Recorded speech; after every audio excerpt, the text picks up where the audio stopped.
있습니다. 팀장님 안녕하세요. 네, 반갑습니다. 예, 반갑습니다. 최근 자동차 업계의 최대 화두죠. 바로 에디슨 모터스의 쌍용차 인수 무산 소식이 나왔습니다. 그 이후에 쌍용차 품기에 나선 기업들이 하나둘씩 나타나고 있는데요. 먼저 에디슨 모터스의 인수 무산 소식 주요 쟁점부터 짚어주실래요? 쟁점은 간단합니다. 에디슨 모터스가 인수자 지위를 계속 유지를 할 거냐 말 거냐, 이게 관건이라고 보시면 될 것 같고요. 그러니까 결국 쌍용차를 인수할 수 있는 권리, 이 부분이 유지가 되냐가 관건일 것 같습니다. 지금 상황이 어떻게 됐는지를 제가 부동산으로 한번 예를 들어볼게요. 일단은 어쨌든 그 A라는 매수자가 B라는 매도자의 물건이 마음에 들어서 일단 계약금을 300억을 준 상황입니다. 계약금을 납부를 하고 계약서를 작성하게 되면서 어쨌든 3월 28일까지 잔금 2,700억을 주기로 계약을 했습니다.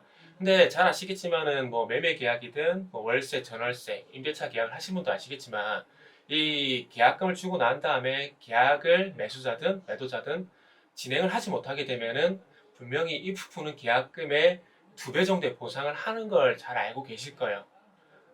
지금 어찌 보면은 그 에디슨 모터스가 2,700억을 납부하지 못하게 되면서 계약이 깨진 상황이라고 보시면 될 것 같습니다. 근데 지금 계약서대로 이행되지 않아서 계약이 깨진 상황이지만 에디슨 모터스는 아니다, 깨진 계약이 아니다라고 주장하고 있다고 보시면 될 것 같고요. 쌍용차 같은 경우에는 계약 기간에 진행돼야 될 계약금 외 인수금이 납입이 안 됐기 때문에 이거는 계약이 파기가 된 거다, 이렇게 좀 주장을 하고 있다 보시면 될 것 같아요. 그래서 어찌 보면은 그 에디슨 모터스보다는 쌍용차의 주장이 좀 더 신빙성이 있다라고 좀 보는 게 맞을 것 같습니다. 그렇기 때문에 지금 상황에서는 누가 보더라도 에디슨 모터스가 불리한 상황인데 조금은 때를 쓰면서 지금 소송까지 생각을 하고 있다고 보시면 될 것 같아요.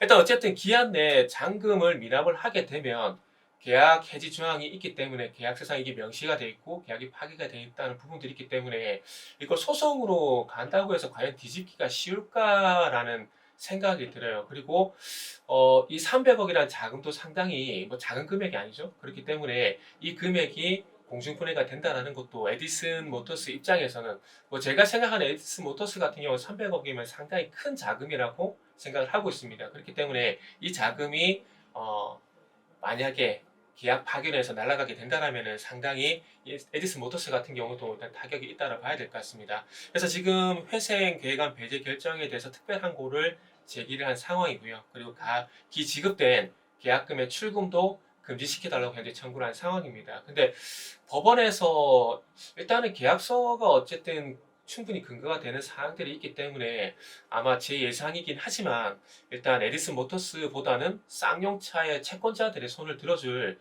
가능성이 상당히 높다라고 좀 봐지는 상황입니다. 예, 잘 알겠습니다. 에디슨 모터스의 인수 무산 소식에 남선 알미늄, 쌍방울 등이 쌍용차 인수전에 참가를 할 것이다. 세간에서는 이렇게 평가를 했었는데요. 남선 알미늄과 모회사인 SN그룹은 인수서를 부인했고요. 쌍방울 그룹은 이번 주 내에 인수 의향서를 제출한다고 하죠. 관련주들의 흐름은 어떻게 보십니까? 제가 하나만 말씀드리면 주가는 남산알미늄이 어떤 얘기를 했느냐에 신경 쓰지 않습니다. 단순히 가십거리라고 할 수 있겠죠. 이 가십거리의 테마주가 그리고 테마 현상이 좀 나타나고 있다고 보시면 될 것 같습니다. 그래서 아마 이런 주가의 변동성은 앞으로도 지속이 될 가능성이 있기 때문에 높아지면 미리 말씀을 좀 드립니다. 절대 접근은 저는 안 했으면 좋겠다는 말씀을 드리면서 그 말씀을 좀 이어가도록 할게요. 일단은 지금 난선 알미늄도 그렇고 쌍방울도 그렇고 지금 인수 관련된 회사들 주가가 최근에 상당히 지금 급등세가 나타났었는데 어쨌든 오늘 그리고 어제 기점으로 해서 주가가 좀 조정을 받고 있는 양상이라고 좀 보시면 될 것 같습니다. 그리고 에디슨 모터스의 컨소시엄에 참가한 기업들, 최근에 참가한 기업들 중심에서는 또 상승이 나오고 있는 상황이고요. 그래서 어찌 보면은 순환매라고 좀 볼 수가 있는 상황이라고 할 수도 있고 조금 나쁘게 얘기하게 되면은 두드러기식의 급등 현상이 나타나고 있다고 보시면 될 것 같습니다. 먼저 남선 알미늄의 주가 흐름부터 좀 살펴보게 되면 일단 3월 31일 이후에 4,300원 부근에서 주가 좀 정체 현상이 나타나고 있는 상황입니다. 일단은 뭐 인수를 하겠다라는 그런 기대감에 상승이 나왔지만 어쨌든 회사에서 부인을 하고 있다는 부분들 때문에 조금 뭐 주가가 부담을 받고 있다라고 보시면 좋겠다라고 말씀드리고 싶고요. 그리고 남선 알루미늄 외에도 여러 인수 주체가 나타났다라는 것들이 어찌 보면은 시장에서 다른 종목들 쪽으로 주목을 하게 되면서 일단 추가 상승이 제한되는 것 같습니다. 그리고 대표적으로 이제 남선 알루미늄 외에 쌍방울이라는 종목도 있죠. 그래서 쌍방울 같은 경우도 소위 말하는 점상한가 이틀 연속 나왔었고 상한가가 3일 연속 나왔었는데 일단은 연속 상한가 이후에 또 항상 산이 높으면 골짜기도 깊다고 하락세도 현재 극복으로 나오고 있는 상황입니다. 뭐 쌍방울 외에도 지금 컨소시엄에 연관이 되어 있는 기업들, 자회사들이죠. 광림이라든지 그리고 나노스, IOK 같은 기업들이 전반적으로 비슷한 양상을 보이고 있는 상황입니다. 주가가 급등을 하게 되면 이게 상당히 현혹이 잘 됩니다. 그렇기 때문에 저수익률이 내 것이라고 조금 착각하신 분들이 계시는데 절대 그렇지 않습니다. 항상 행동에 대한 대가는 다른 부분들이거든요. 그 급락세가 나오는 부분들이 있기 때문에 절대 접근을 좀 안 하셨으면 좋겠습니다. 지금 UNI라든지 금호 HT, 그러니까 에디슨 모터스 컨소시엄에 새롭게 참여한 기업들의 주가가 또 상승을 하고 있는데, 자칫 추격 매수를 하셔가지고 여기서 또 이제 손해를 보는 그런 현상이 좀 안 나왔으면 좋겠습니다. 이게 종목 상담을 해보니까 이런 종목들 추후에는 분명히 시세가 꺾일 수밖에 없거든요. 근데 시세가 꺾이고 난 다음에 종목 상담하시는 분들이 상당히 많아요. 그래서 이 종목 상담하는 사람들이 적어도 나는 아니어야 된다. 그러니까 본인은 아니어야 된다 생각을 하시고 제발 다시 말씀드리지만은 이런 종목에는 관심을 좀 안 가졌으면 좋겠다라는 말씀을 다시 또 강조를 좀 해드리고 싶네요. 예, 자금 조달 능력이 있는 회사들이 뛰어들어야 좀 기대를 할 수가 있을 것 같은데 인수 의향을 밝힌 기업들이 그렇지 못한 것 같아서 좀 아쉬운 생각이 듭니다. 쌍용차 인수 후보들에 대한 우려의 목소리가 굉장히 높은데요. 지금 인수 후보들 자금 상태가 어떤지 좀 봐주세요. 자금은요, 간단하게 말씀을 드리면 좋지는 않습니다. 쌍용차를 인수하게 됐을 경우에 발생되는 그 부담 금액을 앵커님도 아시고, 그리고 이 쌍용차에 관심 있으신 분도 다 아실 겁니다. 그런데 그 부담을 해야 될 금액 대비해서 현재 인수에 참여한 기업들의 자금은 그렇게 좋지가 않다라고 좀 보시면 될 것 같습니다.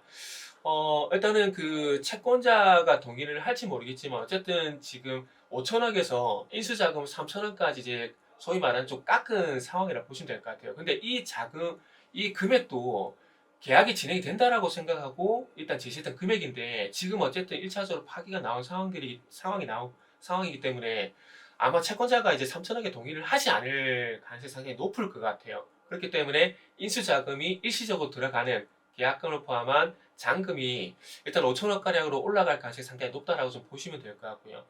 그리고 인수한다고 끝이 아니지 않습니까? 이 쌍용차가 가지고 있는 부채, 그리고 이 부채 외에도 앞으로 이 기업을 정상화 시켜가게 되면서 들어갈 자금, 그러니까 예를 들게 되면은 이 근로자들의 임금이라든지 그리고 복리후생비라든지 이런 부분들 포함한 기업을 운영하기 위한 자금들이 분명히 필요할 겁니다. 그리고 또 중요한 건 뭐냐면 이것뿐만 아니라 지금 쌍용차 같은 경우는 이제 미래차 개발에도 이제 신경을 쓰고 있는 상황인데 이 미래차 개발을 진행할 때 들어가는 R&D 비용이라든지 이런 부분들이 부담이 될 수밖에 없겠죠. 그래서 지금 뭐 시장에서는 2조 원 정도 생각을 하고 있는데 제가 볼 때는 2조 원도 넘을 가능성이 상당히 높다라고 생각을 합니다. 그리고 조금 부정적인 얘기도 좀 드리자면은 안 좋은 얘기도 좀 드리자면은 저는 개인적으로 남선 알루미늄이 됐던 뭐 쌍방울이 됐던 뭐 그의 여타 다른 기업이 됐던 중요한 건 분명히 확실한 건 본인들이 가지고 있는 자산 규모 대비해서 무리라는 건 다 알고 있습니다. 그런데 제가 봤을 때는 이 쌍용차를 굳이 인수를 하려고 한 이유가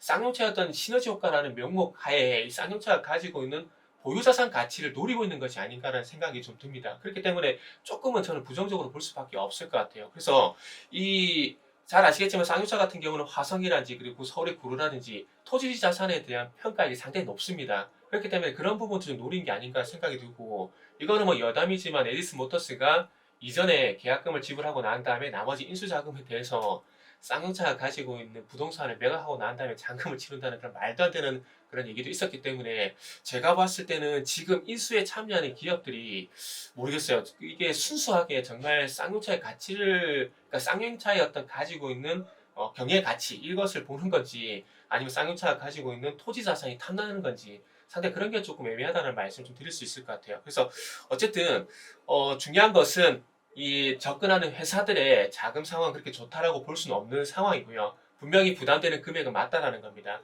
그렇기 때문에 두 번째 질문에서도 말씀드렸지만은 이 기업들이 참여를 한다는 그 기대감 때문에 단기 변동성은 나오겠지만 이 단기 변동성 이후에 또 중요한 것은 급락세라든지 그리고 변동성 확대 이런 부분들이 있기 때문에 다시 말씀드리지만은 제가 너무 강조하는 건지 모르겠지만 접근을 하지 말자는 말씀을 좀 다시 드리고 싶습니다. 인데요, 인수 후보 자격을 박탈당한 에디슨 모터스가 재인수 의지를 보이고 있지요. 뭐 대주주 주가 조작, 먹튀 논란 등에 휩싸여 있는데 재인수가 가능할지 이게 또 투자자들 입장에서는 조금 희망을 갖게 하는 이슈가 아닐까 싶어서요. 그러니까 그게 문제입니다.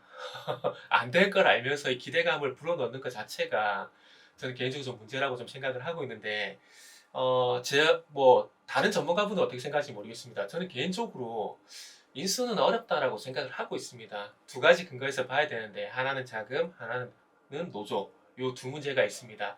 자금에 대한 부분들은 뭐 충분히 말씀드렸어요. 인수할 때 들어가는 비용들, 그리고 기업 정상화에 필요한 자금들, 이런 부분들인데, 중요한 건 이게 월세 계약과 똑같다라고 생각을 하시면 될 것 같아요. 일시금으로 전세처럼 일시금으로 돈이 다 들어가는 게 아니라 이 보증금 쪽으로 돈이 들어가고 난 다음에 월세식으로 앞으로 계속해서 투입될 자금들이 필요하다는 거죠. 근데 이 계속해서 투입될 자금들이 있는데 이거를 과연 쌍방울이라는 기업이 부담을 할 수 있을까?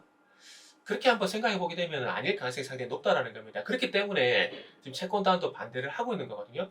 지금 에디슨 모터스와 조금 매각이 1차적으로 무산이 되다 보니까 채권단도 그렇고요. 노조도 상당히 좀 불안한 부분들이 있습니다. 왜?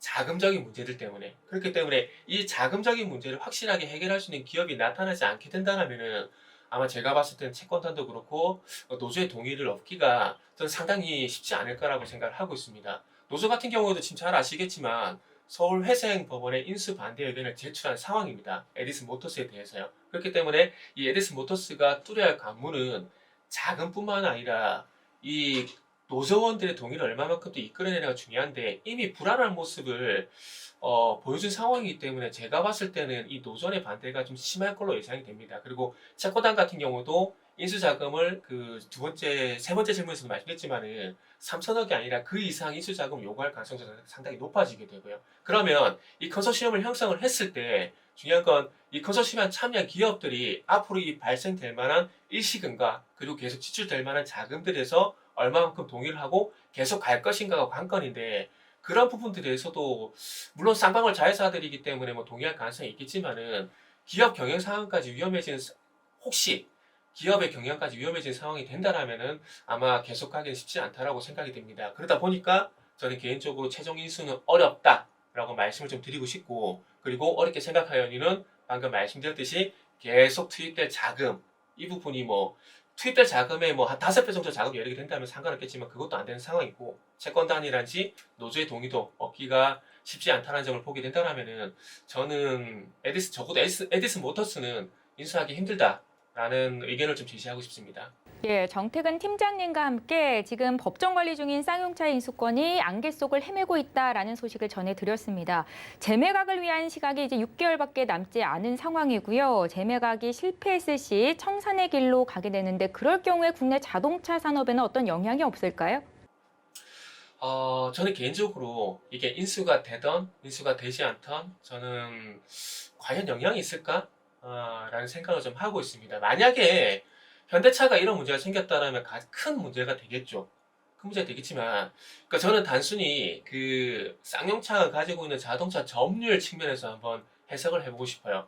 일단 자동차 점유율도 현재 4.5%밖에 안 되는 상황이고요. 그것도 중요한 건 2016년 이후에 계속 적자가 나고 있는 상황입니다. 뭐 제가 이런 말씀 드리면은 쌍용차에 관심이 있거나 다니신 분들 기분 나쁠 수가 있지만 파산을 한다고 해서 시장에 영향이 있을까라는 그런 생각이 좀 듭니다. 그렇기 때문에 그리고 이 4.5% 점유율 같은 경우는 현대차가 아니더라도 수입차라든지 그리고 다른 자동차 업체들이 충분히 가져갈 수 있을 만한 파이가 되고 부담할 수 있는 퍼센테이지라고 생각을 하고 있습니다. 그렇기 때문에 제가 봤을 때는 자동차 그러니까 완성차 업체 쪽에는 큰 영향이 없을 것 같고 굳이 영향이 있다라면은 저 개인적으로는 자동차 부품업체 정도도 좀 영향이 있지 않을까라고 생각이 들어요. 그렇기 때문에 일단은 뭐 채권 상각이란지 뭐 실업이란지 이런 사회적인 어떤 우려스러운 시선 이건 인정합니다. 이런 부분은 인정하지만 제일 중요한 건 앵커님께서 질문하셨듯이 자동차 산업이거든요. 근데 자동차 산업, 그러니까 완성차, 지금 현재 우리나라 완성차 파일을 봤을 때 혹시 그런 일이 있으면 안 되겠지만 혹시 상용차가 파산을 하더라도 충분히 감내가 가능한 상황이다 라는 말씀을 좀 드리도록 하겠습니다.